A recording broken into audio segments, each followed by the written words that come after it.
Everybody, it's Alyson Chugerman with Attain True Health again. And as I put my apron on this evening to start to cook dinner, I realized that it's snowing out and I didn't finish my pitcher of water yet. And I don't think many people realize that even in the winter we need to drink as much water as we do in the summer. So today's topic is hydration, the importance of hydration. And I have a pitcher here that I fill up every day. It's about 64 ounces. Today was cucumber mint concoction. And then I realized that if I don't have that pitcher gone by the end of the day, I probably didn't get in my water content for the day. So I'm not sure if you know this or not, but as human adults, 65 to 70% of our body is made up of water. So the importance of drinking water can't be greater in today's world of health. We need water to replenish our cells and our tissues and our organs. And without them, they actually start to shrivel up and don't function as properly. Our cells have a beautiful cell membrane, and when it's not fully hydrated or saturated, it actually shrivels a little bit. So the nutrients aren't absorbed through that cell membrane. We don't get the things that we need every day. So it's really, really important to keep yourself hydrated. So the other thing that water is good for is a couple things. Number one, it maintains our body temperature. That's usually why we tend to drink more in the summer than we do in the winter. Because we're trying to cool ourselves off, but it's really helpful to do that. And we need to create homeostasis every day in our bodies. It also removes waste. Now, some people laugh at me when I say this, but I know that you wouldn't wash your car in soda or iced tea or coffee. The only way to be able to clean out and remove the waste in a cleanly manner, I guess is the right word I'm trying to come up with, is to rinse it with water and flush everything out of our system. So water is really important for removing waste. And the last thing it's important for, not the last, but one other really good benefit is keeping our muscles and our joints loose and lubricated. And that's very important, especially as we age. So you can see that water is essential for everything in our bodies functioning properly. So most people do not get enough, I can tell you that. I have clients that come to me with all kinds of symptoms like migraines or dizziness or confusion, and a lot of times it's just dehydration. And believe it or not, the number one cause of dehydration, the number one cause of food cravings, dehydration. People start eating things and start looking for something else when really all their body is asking for is water. So I want to give you a couple symptoms of dehydration just so you might recognize these things in yourself. I know that once I had a headache for a couple days and I realized what in the heck is going on with me, and I started really up my water intake and the headache went away and I realized that I wasn't drinking enough.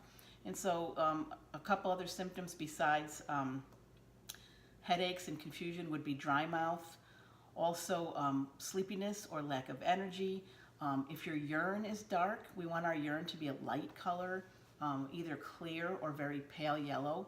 And I know sometimes in the elderly, they have very, very dark urine because most people, as they get older, their body doesn't sense the fact that they need to drink more often, so they don't. And it's really a common symptom with elderly people to take them to the hospital sometimes is because they're dehydrated. But you want to start to take a look at your urine color. Also, dizziness could be in headaches, as I mentioned. Migraines could be a sign of dehydration. And the last one, of course, is either dry mouth or extreme thirst. By the time you feel in your body that you're thirsty, you probably already are dehydrated. So you want to pay attention to that. And it's really easy to get water in through the day. I know that I wake up in the morning and I try to drink right off the bat before I do anything else, 8 to 16 ounces. And you're probably wondering how much you need in a day. And you've heard the old adage that everyone should get about 8 ounce glasses a day or 64 ounces. But I have a rule of thumb that I live by, and that is that you should drink half your body weight in ounces. So that means if you weigh 150 pounds, you should be drinking about 75 ounces of water. And you're probably thinking, are you kidding me? That's a lot of water. But even that old adage of 64 ounces a day really isn't enough for someone that weighs 200 or 250 pounds, especially like a big guy. So the amount you ingest during the day or should consume really depends on a couple things. And of course, it depends on your weight, but it also depends on how active you are. And of course, you should always be drinking water before, during, and after exercise. And if you're sedentary, you should still be drinking water, especially now in the winter when our heat's on. We don't think about it as much, as I mentioned, but we sweat. and that's one of the ways we lose water, so you really need to pay attention to how much you're getting. So throughout the day, you should carry a water bottle with you. You should have it in the car with you. You should have it on the desk at work. You should have a pitcher like I do and set it on the kitchen counter. I work from home a lot, so by the time I know that that pitcher is only halfway down and it's already 4 o'clock in the afternoon, then I know I need to get going.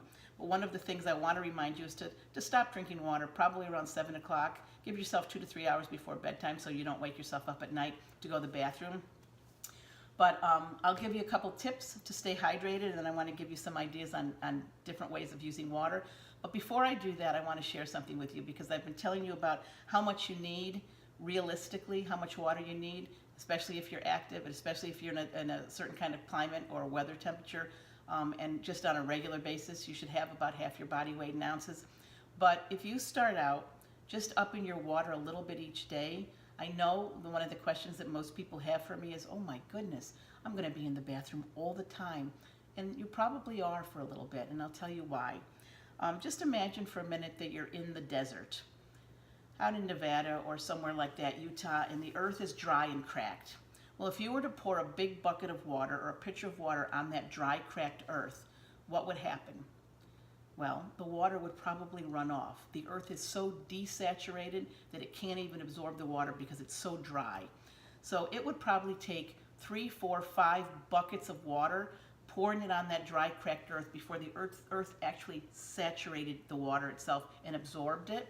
And so that's what's happening in your body. If the inside of you is so dry, like that desert, that when you start upping your water intake, it runs right off. So what you need to do over the next week or 2 is to slowly increase your water intake. Maybe right now you're drinking 1 or 2 bottles of water a day. Maybe you want to up it to 3. And then tomorrow 3.5, and then 4, and just keep slowly increasing. Because what you're trying to do is to saturate your cells and your organs and your tissues. It's going to run off at the beginning, and yes, you will find a bathroom all over the place. You'll need to go to the bathroom more regularly than you are now. However, I can guarantee you that in 2 weeks, if you up your water intake, if you can get yourself up to half your body weight in ounces a day, in 2 weeks or so, you won't be running to the bathroom as much, because your body will be saturated and hydrated and plump and ready to go. And you'll be so much more energized. You'll have so much more mental clarity. You won't even begin to know the difference in yourself just by changing this one little thing. That's the importance of hydration. So with that being said, I want to give you a couple combinations of my favorite water. Some people say, oh God, I get tired of plain water. And what I said to you before about you wouldn't wash your car with soda. So I'm not recommending that. Soda is not a liquid that substitutes for water, and neither is coffee, because that's a diuretic. I will say that sometimes tea can be substituted for waters, and also seltzer, because they're not as much. You won't lose the water content out of them. But you also remember that if you're eating a lot of what I call water-saturated foods, like cucumbers and watermelon, that could constitute a son of your water intake every day. But just know that it doesn't necessarily have to be just plain water that you're getting in. So my concoction today was a beautiful herbal mint and cucumber water, and it's just really refreshing. But some other really amazing combinations would be, of course, you can use lemons and limes. You also might want to use some other fruits. I know that I have added raspberries in my pitcher, and they go really well with limes. I have added melon, like cantaloupe or honeydew in. I love adding fresh herbs, such as basil, and that goes really well with blueberries or blackberries. And sometimes I've been known to add rosemary to my water, and that goes perfect with watermelon. Lots of herbs you can use, lots of different combinations of fruits and vegetables. And I'm trying to think if there's anything else. One of my favorites would actually be orange slices with cinnamon sticks in your pitcher of water. So hopefully you can find something out of all those recommendations that you love. And just remember that hydration is important for every function of the body. So I wanted to just share this information with you today.